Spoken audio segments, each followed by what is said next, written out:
you for joining us, everyone. My name is Kayla Scott, and I'm a reference archivist with the Alabama Department of Archives and History. Today's presentation will discuss oral history interviews with a particular focus on gathering stories from our veterans. We will go over how to conduct an interview and provide some example questions and other tools you can use. We will also discuss the larger picture of what you should do after the interview to research events and people that your interviewee may discuss. Additional research can provide a more complete picture to tie your oral history interview together. Before I begin, I want to make sure everyone knows that we will be having an online Zoom workshop on Monday, November 15th on land and military records, land of the free, home of the brave. So be on the lookout at our social media pages for more information for signing up. So what is oral history, you may ask? Oral history is a method of conducting historical research through recorded interviews with family, friends, or others who may have stories you wish to capture. Oral histories help preserve memories, experiences, and events that would otherwise be lost when people pass away. These experiences can be historically, regionally, genealogically, or personally significant. For family members, life experiences, even if non historical, can provide insight into their lives and stories.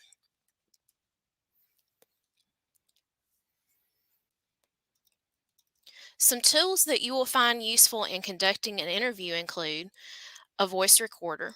This can often be done with most cell phones, but check the quality before use. The voice recorders should create downloadable files such as MP3s that can be saved to a computer. A pen and paper for notes. A list of questions you want to ask. A quiet place to do the interview without interruption. A computer with Microsoft Word and Microsoft Media Player. And a please do not disturb sign. Also, a release form, contract, or agreement to be signed by both interviewer and interviewee, and transcription software. While not necessary, it can be useful for larger projects. For instance, if you undertook a community oral history project, you might wish to purchase transcription software to expedite the transcription process. Most software will still require some editing for spelling, punctuation, and the like. So, an interview release consent agreement form, they're known by all of these titles. This is simply a document that states, I am doing the interview for this purpose and I intend to use the contents for this purpose. I agree to not use this interview for any other reason outside of what is stated here. The interviewee understands how this will be used and agrees. The form can be as brief or detailed as you want, but it needs to truthfully communicate the purpose and uses for the interview and information it may contain. The form should include information about where the recording and transcription will be stored. And after reading and discussing any questions that might arise, both interviewer and interviewee should sign and date the agreement. There are many useful examples that you can find through a Google search. This one here is an example of a simple version of an agreement form, which may be the most useful if doing this with family members and not for public projects. Include contact information for the interviewee is a great idea. This can allow for follow-up questions and research as well as a means of contact in the event new ideas for uses outside of the original agreement arise and additional permission needs to be acquired.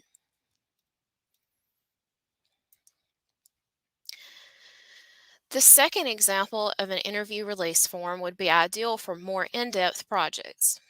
This form is being used for a large public project conducted by California State University. You will note the additional details, disclaimers, and agreements that the form includes. You can choose to use a form similar to the one on the last slide, or combine elements of these or other forms together to make your own. The most important thing is to be clear and honest in your intentions for using the information an interview provides.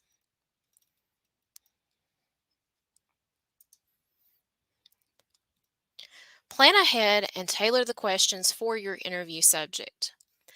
Ask for information before the interview regarding historical life events they were involved in and create specific questions to discuss them.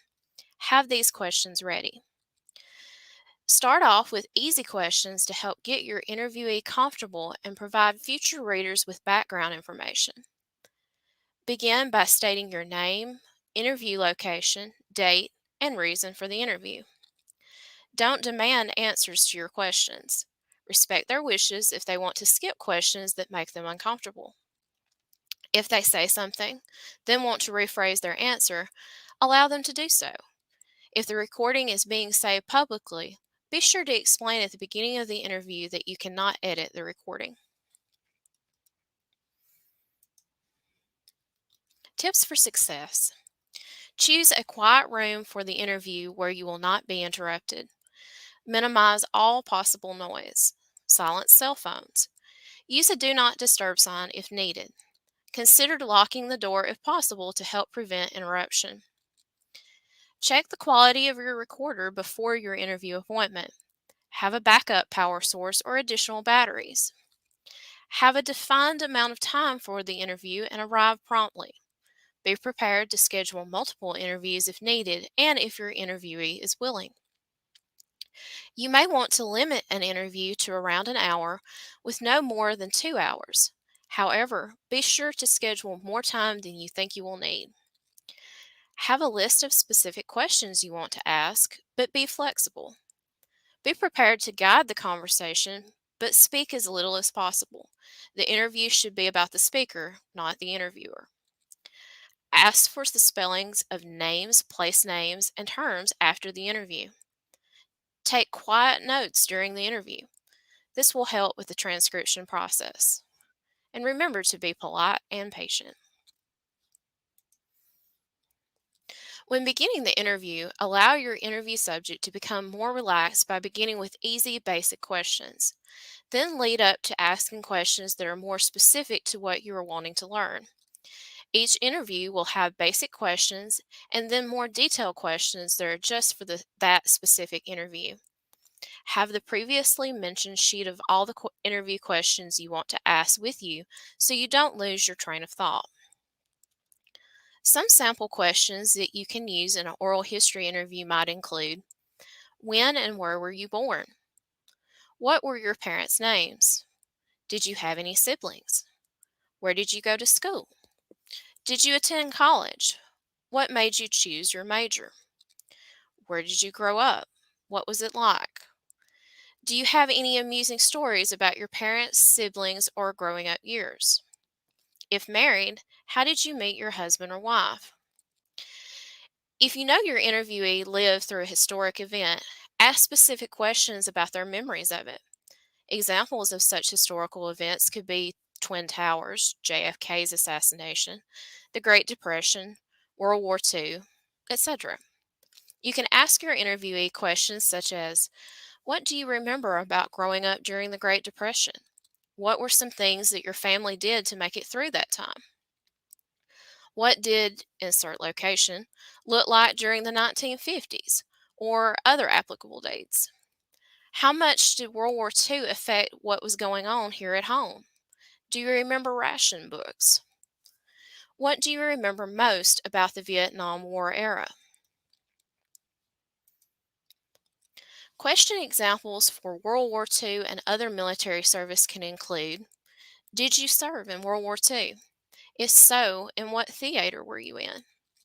What regiment and branch of the service did you serve in? When did you muster in and out of service? What battles or engagements were you involved in? Were you awarded any medals? Do you have any stories about the war you would like to share? Ask relevant follow-up questions to get more information. You mentioned you served aboard the USS Enterprise. What was that like? You mentioned you were one of the troops involved with Iwo Jima. What can you tell me about that day? So you were stationed in France for 3 months during the war. What was that like?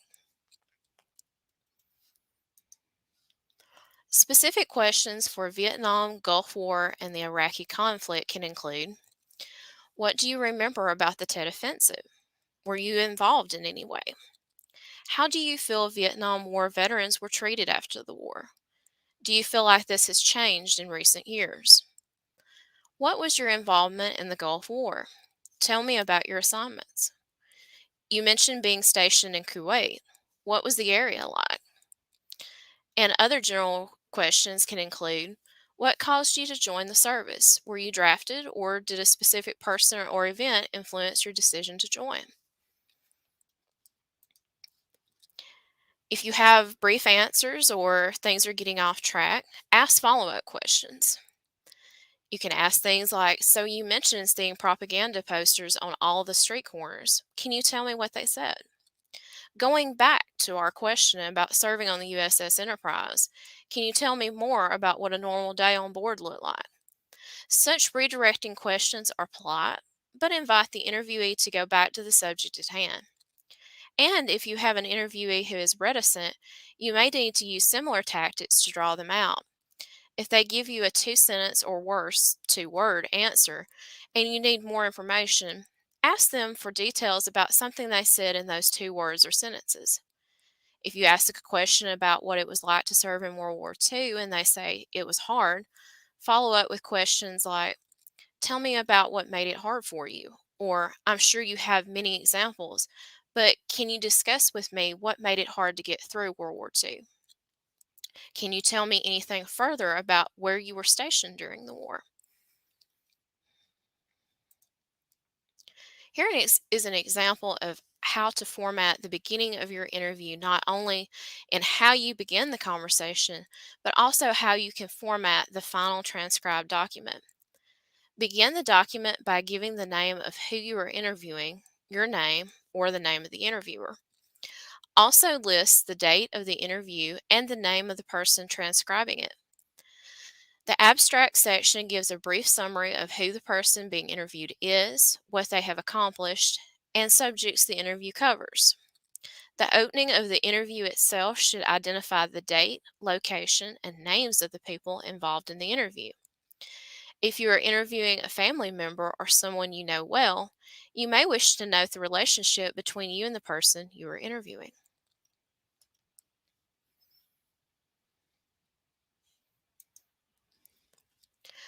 As you come to the end of your interview, you can note that your interview appointment time is nearing an end and ask if they have anything else they would like to share before you end the interview. Depending on what note your interview is ending on, you may wish to ask a last question that finishes your interview on a positive note. If you have been talking about war experiences, consider a question like, what was it like when you returned home? Or were there any amusing incidents that occurred during the war that you would like to share? If you have just spoken about things such as comrades dying, bloody assaults, etc., it can be polite to switch the topic to a lighter subject before ending the interview. Thank them for their time and end the recording. Ask if they have any questions for you. If time, distance, or other issues prevent an in-person interview, set up a phone call with the person you want to interview and take notes. Have a video chat using Zoom or another online application and ask the same questions you would have asked in person. Zoom can be recorded and archived, which makes it a good choice for oral history interviews. Keep in mind that each person has a different level of familiarity with technology.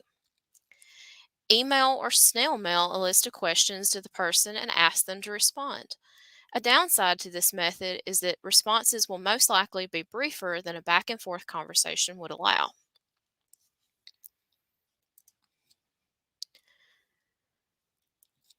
What to do after the interview. Make sure to save the interview to multiple places for safekeeping. Consider transcribing the interview. While not absolutely necessary, it does allow the interview to be more accessible and prevents the need to listen to the entire interview to revisit specific subjects that are discussed. Consider doing further research on subjects, events, people, or other details the interviewee mentioned. This will put the interview in context and serve to round out the stories and details presented. There are several options for taking the details of your interviewing and researching them to find out more about the life events of your interviewee. Research can provide further details about an individual's military service.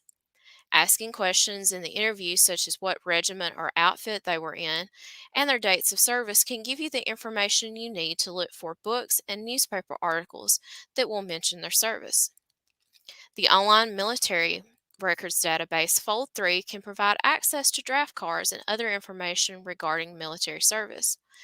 Ancestry.com has a number of military collections, and the more you know about the person's service, the higher your chances at finding books that will mention campaigns they were engaged in or even their specific regiment.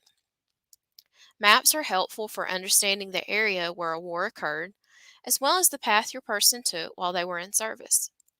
Newspapers.com is a great tool for learning the names of men who were drafted and where they came from, notes of regimental movements, and notices of those missing in action, killed, or returning home. You may also be able to learn the names of men who served with your ancestor and be able to learn more about your ancestor's military service history through them. Although a large percentage of military records for service between 1912 and 1964 were destroyed in the 1970s fire at the National Personnel Records Center, it is still worth the effort to request your family's members' DD 214 and any surviving military records they can provide. Some individuals, such as my grandfather, filled out their separation documents at their county courthouse. Checking with the county that the person lived in when they left the service is a great idea, just in case you may be able to receive a copy this way. For general research, newspapers.com can provide information about society and events in the area you are researching. Newspapers can also provide birth, death, and marriage notices, as well as court case information and details regarding land sales or estate cases. The Encyclopedia of Alabama has many articles regarding counties and cities in Alabama, providing information about the area or areas your person of interest has lived. Some family information may also be noted, especially if the family has political ties. County history books, such as those found in the research room here at ADAH, can provide information about the area, as well as brief biographical sketches of potential family members. Local libraries can also be excellent sources for local history and information. Research regarding a person's life or genealogy can be furthered by consulting a family Bible if one exists, as well as newspaper obituaries, marriage records, available census records that currently go through 1940, and city directories or local phone books. City directories and phone books can provide information about past residences. While Fold3, Ancestry.com, and Newspapers.com are all paid subscription websites, you can access each of them for free by visiting the research room here at ADAH. This concludes today's research rundown. If you have any questions you would like me to answer now, please feel free to type those into the comments section now. If you think of a question later, you can always email me at kayla.scott@archives.alabama.gov. If you are interested in doing follow-up research after your interview, you can visit us here in the research room Tuesday through Saturday, 8:30 a.m. to 4:30 p.m. So let's see what comments and questions we may have.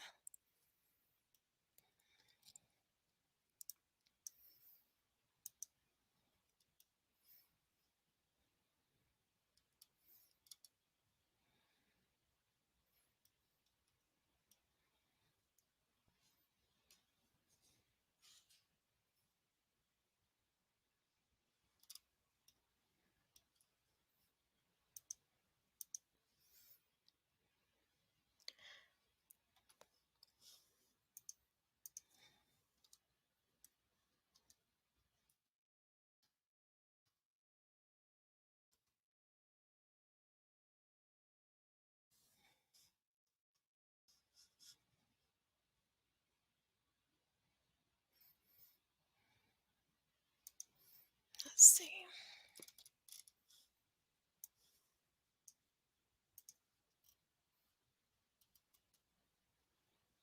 Okay.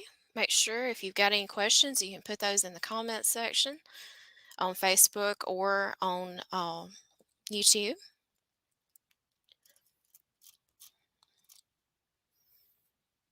So we have one question that says, I missed the documents and years that were destroyed in the fire. So that fire took place in the 1970s. I believe it was 1973 at the National Personnel Records Center. And so all military service records between 1912 and 1964 were affected.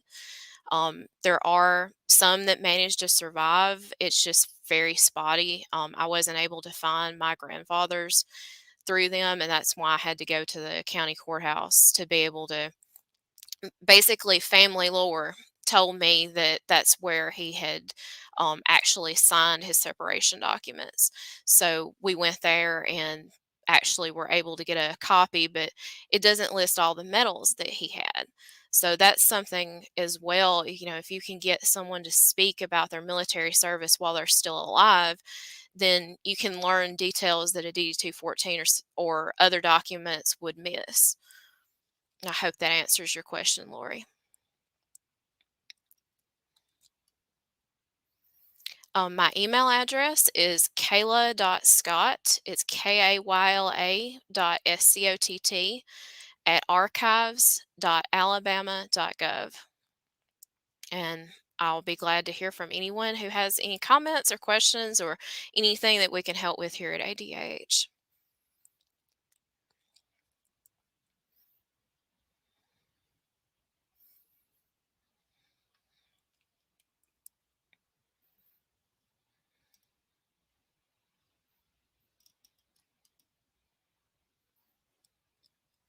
Does anyone else have any questions before we go?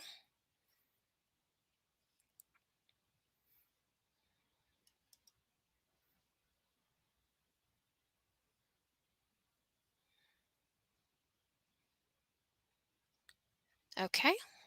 Well, it looks like that's all the questions we have. Thank you so much for joining us today. I hope you enjoyed the presentation. And if you do think of any questions after we sign off, then feel free to email me, kayla.scott at archives.alabama.gov. Thank you so much. Have a great day.